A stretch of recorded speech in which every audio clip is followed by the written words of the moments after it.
Welcome to the Author to Authority podcast. And today we're going to be talking about something that I think is completely underutilized as an entrepreneur, and that is partnerships. And, many of us have heard the word JV partners and all this.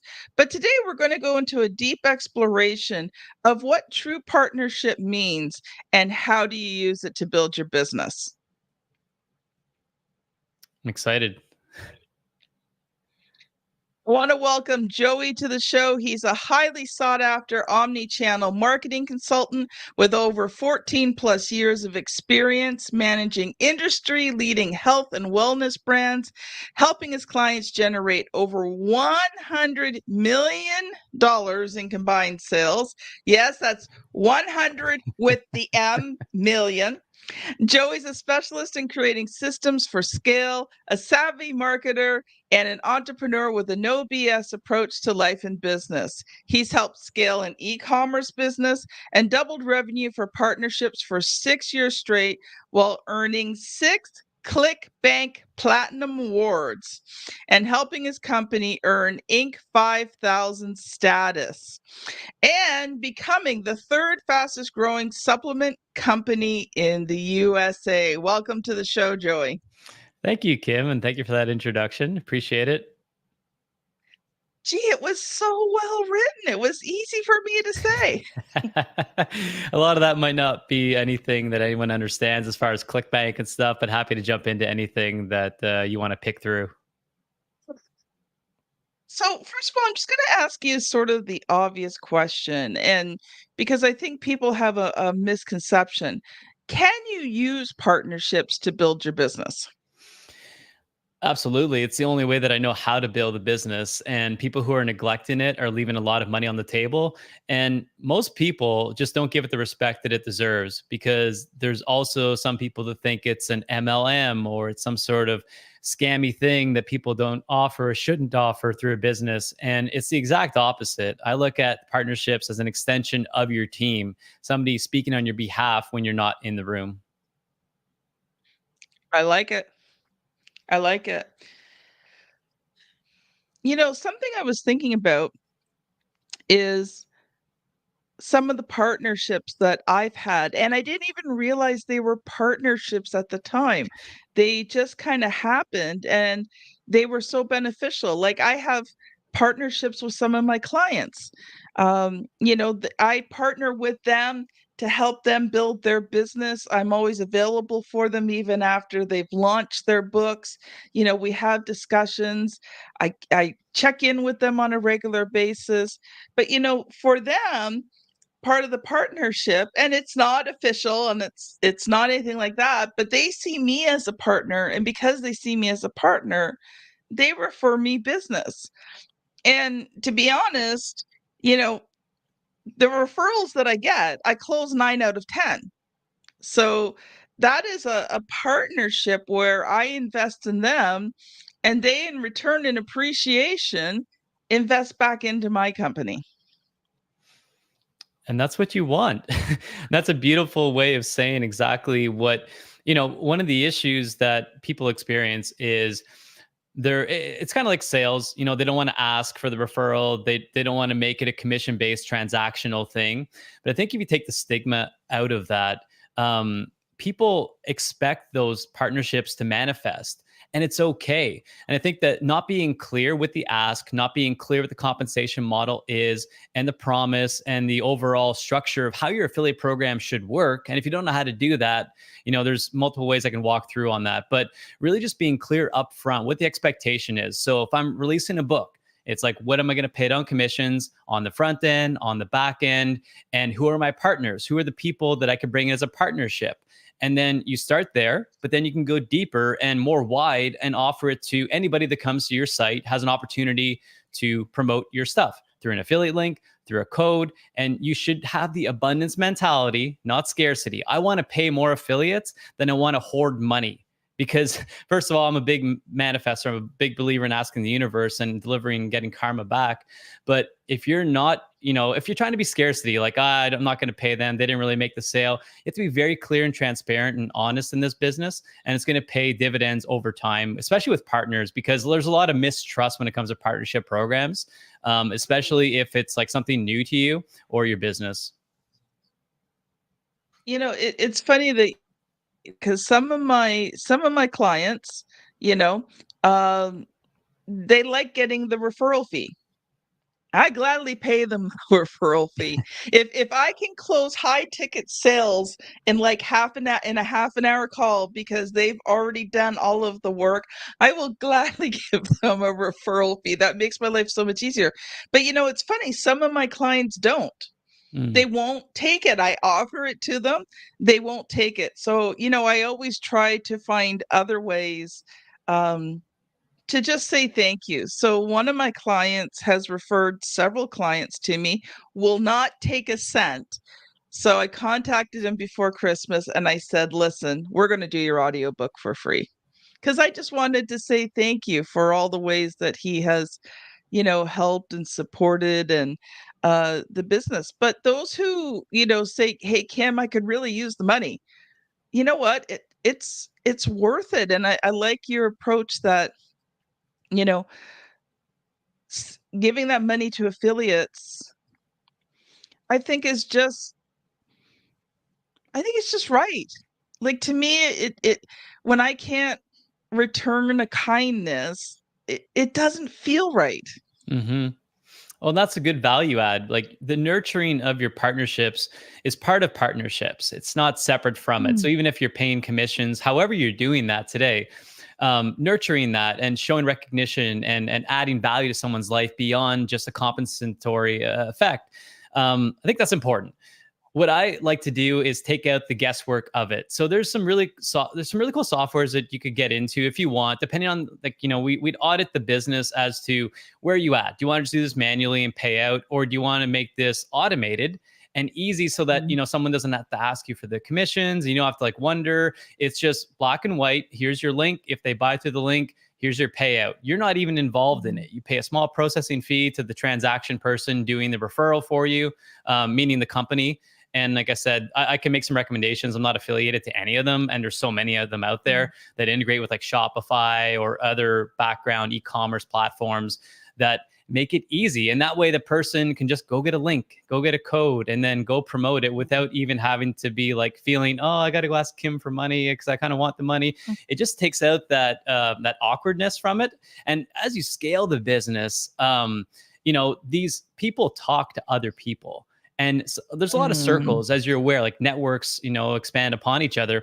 So if I know of a great affiliate program for an affinity brand or affinity audience that I'm associated with, I'll recommend that affiliate program to them. Say, hey, you got to check out Kim's book. It's selling so many copies for me. You should check it out. I think your audience is perfect. So you automatically get this wildfire networking effect. That's what I like to call it. When people are just like, creating these wildfires for you of organic referrals because they know you've got a great program, it's easy to use, and you provide them a bunch of marketing material. So that's a kind of a deeper layer as to get into like the affiliate nuances is like, what are you offering them to promote? Yeah, links good. Compensation's good, but you need to then do your homework. What's the best marketing piece? What's the best email? What's the best podcast ad read that you can give them and teach them along the way how effective it is to do this ad versus the one they're doing because of maybe something you split tested or you've learned. So beyond just money, I like to bring affiliates and partners value in the form of knowledge and marketing knowledge, copywriting knowledge, and split test wins as well. We're gonna dive a little deeper into that. First, we're gonna take a quick ad break, but just before we do that, I wanted to share with you. You probably noticed that we have gone to 2 episodes a week. So this is the first time we've gone to 2 episodes a week. We were doing three. And I just wanted to explain why we've cut back 1 episode a week. RTI Publishing is growing. We've been developing new programs, new products, new services. I am back in school part-time to study something that has been my dream. And with all of these things going on, I just really felt that I couldn't keep up with 3 episodes a week. I've been trying to, but I am getting a bit behind. And so, audience, what I'd rather do is make sure that you got 2 continuous episodes a week, no breaks. Now, I did reach my goal. My goal for 2023 was to do 3 episodes a week every single week for 2023, and I reached that goal. But I feel that I need to scale back a little bit, also because I am now spending time on other people's podcasts. They are now requesting that I go on their podcasts to speak about these things that, you guys get all the time on the Author to Authority podcast. So our episodes going forward will be on Tuesdays and Fridays. So twice a week, you are going to get the same quality, the same high level experts, just 2 times instead of 3 times a week.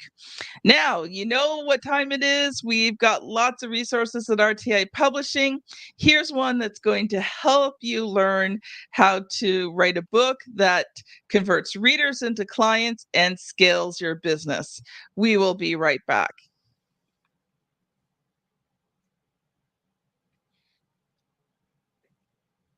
Welcome back. Joey, I'm really enjoying this conversation, but I want to shift gears a little bit because most of our audience is, professional speakers, coaches, probably more solopreneurish, and they probably sell services as opposed to products. So, how would you deal with that in terms of like affiliate partnerships and that? Because some of these things, when you're selling high ticket services, it's not necessarily a link that you can, send out uh, and have it automatically tracked and paid out. How would you deal with that kind of situation? Yeah, that's a great question. And I really like to be challenged when it comes to throwing myself into a brand new audience, brand new environment, and be like, okay, let's figure this one out. Because typically I'm working with supplement companies and direct to consumer products, which is easy, right? It's a link on a site, people send traffic. But I think the fundamental principles still apply. So the first step with any client that I work with is, if you're a speaker, if you're an author, if you're a high ticket coach of some sort, you probably have a lead in. Lead in meaning if you're selling a $5,000 package, you're not going to potentially start with the $5,000 package. There might be something else that you can leverage at a lower ticket to funnel them into the higher purchase point through the journey. So through that purchase point, I want to identify what's the lowest hanging fruit and the lowest ticket item that could potentially become its own affiliate product. Or you're not necessarily having to sell anything as an affiliate in the beginning. It could be a lead capture you're paying for, where instead of paying for a sale, you're just paying for somebody to opt into a webinar or to an email series that you're happily paying an affiliate X amount of dollars because you know that it equates to Y amount of dollars at the end of the funnel. So if that sounds complicated, then I'll try to kind of bring it down to a different level. I want to now find affiliates that could promote me. And I want to find out who my audience is. If you don't know your audience, then you have some work to do. But then where my audience is hanging around and who are they attracted to beyond myself? I wouldn't look for direct competitors because then you're just going to be directly competing with them. I would look for affinity brands. Affinity brands are brands that are just a bit different than yours, not selling the same product or service or outcome, but have the same avatar, the same person with the desires of this benefit overall as a holistic approach. So I'll give an example. As a supplement company, we work with a product that is a magnesium supplement. So I'm not going to go find influencers and affiliates that are promoting magnesium because that'd be a direct competition. You could go that route, but it's a lot harder and it's an uphill battle. Instead, I'm going to look for, well, who else is interested in magnesium? People who like sleep, people who want more from their health, want to be better, moms or dads for their kids. So it's health related people. So then what other products are being sold with that same audience? One of them that comes to mind for me was like blue light blocking glasses, which blocks blue light at night so you can get better sleep. Mattress companies. And so you kind of go down the line. And then what I would do from there is to start reaching out to these influencers, these affiliates that are already promoting. One, if they're promoting something, it means they understand the game and they're probably willing to take on more partnerships or sponsorships or affiliate deals. So then I would start to target them through that. And what I would lead them down the road of is you could position them where you could do an interview, as an example, an interview where you're on a podcast and then you sell a high ticket course. But the high ticket course takes such an amount of sales to happen, or like, a sales strategist or a person on the other side of the phone. And if you have that set up, great, just go straight for the kill, straight for the sale. But instead, I would encourage them to be like, what's the freebie or the first step of that journey? And you can direct them there, similar to a podcast, when we offer like, hey, go check this out at the end of the podcast, or this in an email, go check this first part out. From there, you can build a relationship, given that you've got some sort of email autoresponder sequence or sales strategy after that first initial touch point. So that would be my strategy. But Kim, I might have missed any part of that you want to dig a little deeper into. So just let me know. I think one of the biggest things for me is, how do you get to know these people first so that you feel comfortable asking them to be an affiliate for you? Mm, that's a good question. It's a really good question because like, how do you reach somebody? Do you DM them? Do you, comment on things? There's no shortage of ways. I think that first and foremost, be genuine, be yourself, be authentic, lead with what you know, add value to them. So as an example, if I wanted to get on maybe Kim's radar, I might go and rate her podcast. I might take a screenshot of me rating the podcast. And it doesn't necessarily start with, hey, could you promote my stuff? It's a nurturing environment. And I like ethical relationships and sustainable relationships. So some people are cool. It's just like cold DMing people all day long. And it's a numbers game, just like a sales operator would operate at. I prefer leading with a relationship that I want to work with this person for a long time. So I like to nurture them. That's gifting, that's recognition, that's adding value. That's just saying, hey, I love what you're doing. Keep it up. And that's it. And then you strategically, though, I know I'm reaching out in like 2 to 3 weeks. So there is a strategy behind that. But I think adding value to somebody's life before asking is really powerful when it comes to relationships, not just with affiliates. I mean, this goes for everything we're doing in life. And being, very intentful with what we're doing with people rather than like what's in it for me. So that's where I start. But again, all of this comes down to there's a system behind it. I know that if I'm going to be trying to contact somebody on my radar, I look at it as, okay, well, there's a 3-week nurturing period or however much time you assign to that. But make it a system. The beauty of systems and measuring and having KPIs and scorecards and tracking, what gets tracked and measured gets improved. So if I'm doing the system for the better part of a month and it's having success, I might want to add more team members doing it. And then I measure success again. How does it work with other people doing it? Creating feedback loops and building a system of outreach. And this is what we're talking about, by the way. So in my approach, I've got 4 phases for partnerships. There's the architect and auditing. So where's your program at today? And let's architect a better one. And then phase 2 is outreaching, nurturing, and onboarding, which is what kind of we're talking about today, and being very strategic with that, having a plan, measuring it, and then optimizing. How is it working? Am I getting the outcome I expected? Yeah. When you were talking about that, something I've been thinking about a lot, and it may seem a bit strange, but I think it applies. There's a book, I don't know if you've ever read it, but it's called The 5 Love Languages by Gary Chapman. The concept is that we all give and receive love, and there's 5 main ways we do it. And most of us have a predominant love language because it's a form of communication, and a secondary. And his premise of his book, and actually this revolutionized my husband's and I marriage because we couldn't figure out why, like we were both so unhappy. We realized that we spoke opposite love languages. So he was doing things that, he thought was making me feel loved and they weren't, and vice versa. But I've been thinking about this lately in terms of, you talked about nurturing and connecting.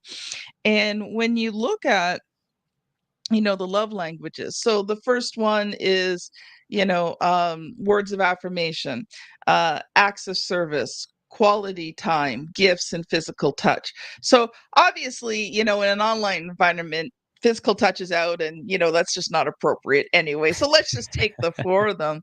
But I was thinking in terms, of reaching out and nurturing, if, during that nurture process, if you try different things, because if someone's love language is gifts and you give them something, right, that creates a bond. If it's words of affirmation and you say something really nice to them, quality time, maybe they just want to get on a Zoom call with you and talk, right? So I was thinking through that, and how do you implement that in terms of just getting to know people, building your network, like trust. I don't know if that's something you've ever thought of. I would just love to hear your thoughts on it. Well, first off, the five love languages has been a must read. So anybody in a relationship needs to read this book. Even with your kids, understanding how to develop a relationship with your kid and reach them, because some people like gifts. Some people like words of affirmation. And so this did revolutionize my relationships too with my wife. But for partnerships, I've never really thought about it that way. I think it's a great way to look at it, though. And what you're really referring to is like there might be five different methods that you can reach this person.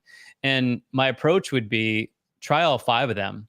And you might not like, so you could do some research, I mean, it might be some AI that can figure this out about people, just looking at their profiles and like things like that in advance, which if you're into AI, you go down that rabbit hole. But I think I would lead with like, what's an easy, low hanging fruit thing that you could do to add value? Words of affirmation. Again, if I commented on your podcast, rated it a 5 and said, love this show and legit listen to a few episodes, that's kind of like words of affirmation. And it's a bit of a gifting, but it's not a physical gift. So I would try all 5 and see which one that person gravitates towards. And even on the call, they might be like, hey, I love the fact that you sent me this gift. Or I love the fact you hopped on a call with me. No one ever wants to just hop on a call anymore. So all of a sudden you identify, okay, this person's love language is this. And you make a little silent note to yourself. You put it into the notes for that person's relationship. And I literally have like spreadsheets where I track everything that I hear in an ongoing basis with conversations I have with people, because I want to make a meaningful connection with them long term. This isn't like contrived stuff. It might sound like, oh, wow, Joey's got an agenda. It's not, though. Why is it bad to make a commitment to somebody to learn about them and to establish that relationship? So I would just say, try all 5, make notes on the ones that are working more. Maybe you realize gifting is the way to go, but ultimately it could come down to the individual every single time. And next time when you reach out to them, that, oh, I'm just going to send them a gift because they love gifts. Like they don't really care what I have to say about them. They don't want to get on the phone, but man, they love getting gifts from me. Yeah. And, back when I was in network marketing, I tracked conversations I had with customers because I was usually only talking maybe 3 times a year. I'd be talking to 3 to 4 times a year. I'd be talking to each customer. And so on their order forms, the most current order form, I'd write down some things that we had talked about. So maybe I was talking to someone and they had shared with me that their cat was sick. Because you just get talking. I always talked to my customers. I took time to be a part of their life. So I would track that. And then the next time I called, I would say, hey, last time we were talking, you were telling me your cat Snooky was sick. I was just wondering, how's your cat doing? Right. But those little things made all the difference, because then they felt like I cared about them. And I wasn't doing it to be manipulative. I actually did care. But when you've got 3, 4, 500 customers, you're not going to remember all that stuff in your brain. Like I got enough going on. I can't remember all that. So, by writing it down, for me, that was a way of showing them that I cared. 100%. And the hack with that is, I have my EA load in preset templates in the meeting. If I know I'm meeting with Kim and she likes talking about cats and podcasts, that'll be my agenda notes. I'm like, okay. Again, I like to prioritize relationships because we only have so much time, right? Like you mentioned. Yes. So who's like your wolf pack, your five people that would be there to help you change a tire in the middle of the night? And then like, who's your friends and family, but like your top 25, your top 100, your top 500, top 1,000. When you get in the thousands, it's like your fans, your raving fans of people you're not in direct contact with. So I think that like, you're not sending gifts to thousands of customers all the time unless that's your business. I just think that understanding what level of commitment are you going to make to these partners based on the value they're bringing you, either in relationship, impact, or direct value. So that's just a little side note on the whole relationship and nurturing, how much time to spend with them. Love it, love it. And you are right. You can't spend time with everybody. So, finding those people that, you have them. I think I like the word synergy, people that you have the synergy with. We're not going to have time actually today to talk about your story, Joey, because this has just been such a good It's fine. conversation. We'll have to have you back another time to share more about your story, but I want to make sure that I ask you the question that I ask every non-author that comes on the show. So, are you ready, Joey? I am ready. Okay. If you were to write a book to build your business, what would you write about? I'm not writing a book yet, but I've got like 6 ideas. So I might need to talk to you about how to refine that down at some point. But I think for me, if I think of myself in 10 years from now, beyond helping people with subject matter on partnership marketing, influencer marketing, affiliate marketing, I really want to help people escape apathetic thinking and unleash limiting beliefs, like switching to empowering beliefs and helping them make that next change in their life. So really something on kind of overcoming that journey of I can't to I can, and taking next steps, feeling the fear and doing it anyway, which is a whole different book, which is a great book, great read. That's where I really want to write a book. I just haven't solidified the structures and the audience yet, but I know that deep down, if I could impact 5 people's lives or 10 people's lives to like escape what I refer to as a corporate cubicle cage. That's what I was in. I hated Sunday nights and I dreaded Monday mornings. I want to see somebody make a shift from that, no matter what the environment and no matter what they're doing next. I think that would be a really amazing book. Thank you. Ah. Okay, so you talked about escaping apathetic beliefs, and I think even sometimes in business, I think as entrepreneurs we have sometimes these belief systems that just really stop us from being the best person that we can be and the best entrepreneur we can be. 100%. Um, I've went down many rabbit holes on this path, thinking every time that I would be quote unquote fixed. The idea of being fixed is farsighted, or it's short sighted, or it's just not a reality. So I think, I mean, mindset is the biggest thing. No matter what you're doing, the next step in anything is leveling up mindset.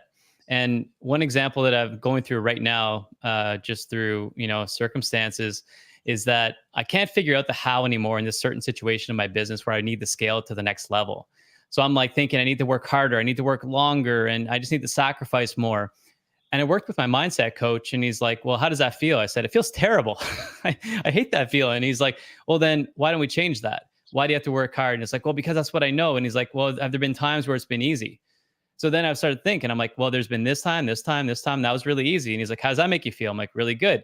So, okay. So the empowering belief is maybe in order to be successful, I have to work less and I work from a relaxed state. That's your new belief. Find evidence as to support that new belief. And that one little exercise every single day has been transforming the way I think. And by transforming that limiting belief into an empowering belief, which isn't my methodology, by the way, is now shaping the new how. The how's unveiling itself to me just through shaping my mind to actually believe it's possible. So we always get it in the reverse. So that's what I've been practicing and been disciplined at for like the last 3 weeks, where I kind of fell off the wagon for the past year. The one thing I realized um, is I know a lot of what. I even know a lot of how. But what I realized, I can't see the forest for the trees. So one thing I did last year is I actually found some specialists in the different areas that I wanted to grow in and paid to work with them. And it was an amazing experience because I didn't have to figure out how.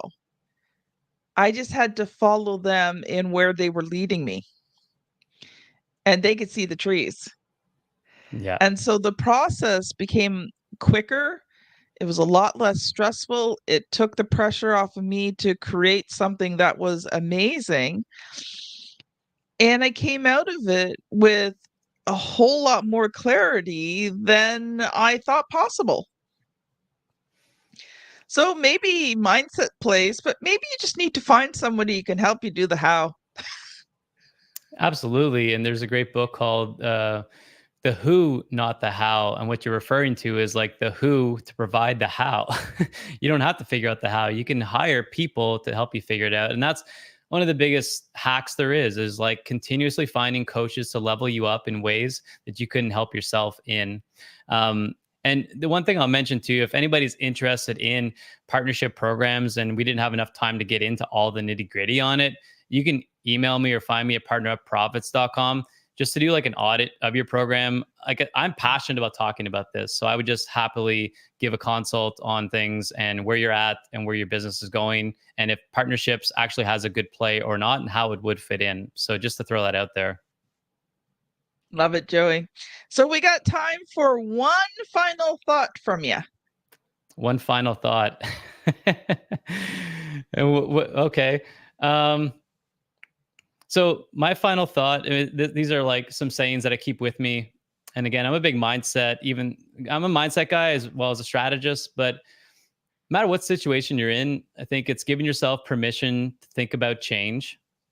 Um, as well as one quote that resonates with me a lot, which is keep your gratitude higher than your expectations and you'll have really good days. Mm. Gratitude, man, that's an underutilized tool in today's society. If we could just look at things through the eyes of gratitude instead of competition, I think our world would be a much, much, much better place. Joey, thank you so much for being on the show today. I have very much enjoyed today's conversation. Thank you. Appreciate it, Kim. Thanks for having me on. You're very welcome.